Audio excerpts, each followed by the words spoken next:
Бул Кыргызстан партиясына эч кандай жеке кусаматчылыгыбыз жок.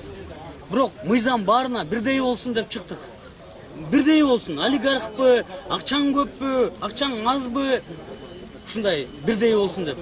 Кыргызстан деген партияны билебиз, бул бийликтин эле партиясы. Бийликке эч качан оппозицияда болгон эмес, ушу бийликтин Шакинин эле партиясы арак завод. Эми буларды ЦИК оюндан ат чабыштан алдыбы? Болду, сотто алыш керек мунучу. Антпесе азыр сот албаса, моякта недовольство күчөп кетет булчу. Кыргызстандан мурун 100 000 деген шайлоочулар болгон. 2015 жылы элдин баарын алдап атып, троллейбус бесплатно болот, автобус бесплатно болот. Төрөлгөн балага, туулган балага 5 000 сом сүйүнчү беребиз дешкеле. Туулган балага.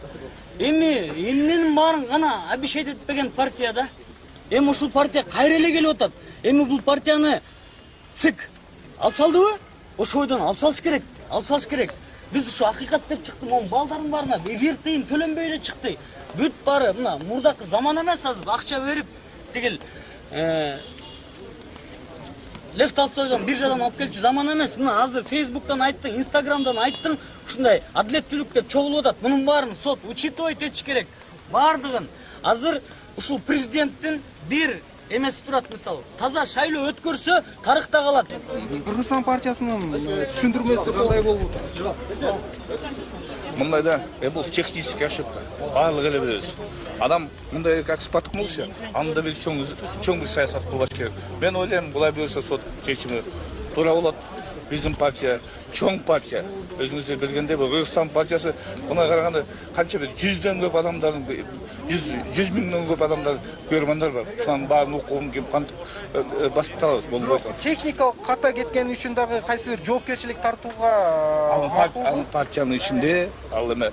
Мен ойлойм, ушул ЦИК өзүнчө эле ушул бир эмесин мындай предупреждение берип эле токтотуп койгондо болбок эле ушунча. Бирок азыр караганда, азыркы ситуацияга караганда, мен ойлойм, ушу сот кулай болсо туура чечим кабыл алат. Биз баарын үмүттөнүп турабыз, баардык бияка келип.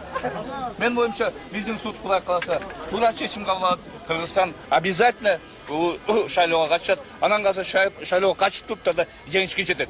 Мен ага ишенем. Рахмат сизге. Бул Кыргызстан партиясынан талапкерликке аттанып жаткан жогорку кеңештин учурдагы депутаты Экмат Байпакбаев болду. Азыр өзүңүздөр болгону бул аз айтып атпайбы, бул кичинекей мыйзам бузуулар болду депчи. Мыйзамда андай нерсе жок, кичинекей чоң деген нерсечи. Бул жерде мына 120 кишинин аманатын алып келип аткан кишини атайын ошондой Боршайком комиссиянын мүчөлөрү атайын өзүнүн отурумунда бекитет. Анан мындай эле көчөдөн ар ким алып келе берсе, анан убактында келбесе, мунун баары тастыкталса, видео мына тасмалар менен журналдарда өзгөртүүлөр болсо, мунун баарын биз көрсөк, анан ошого карабай анан биз макул болсок, анда бул шайлоого катышуунун эч кажети жок деп ойлойбуз.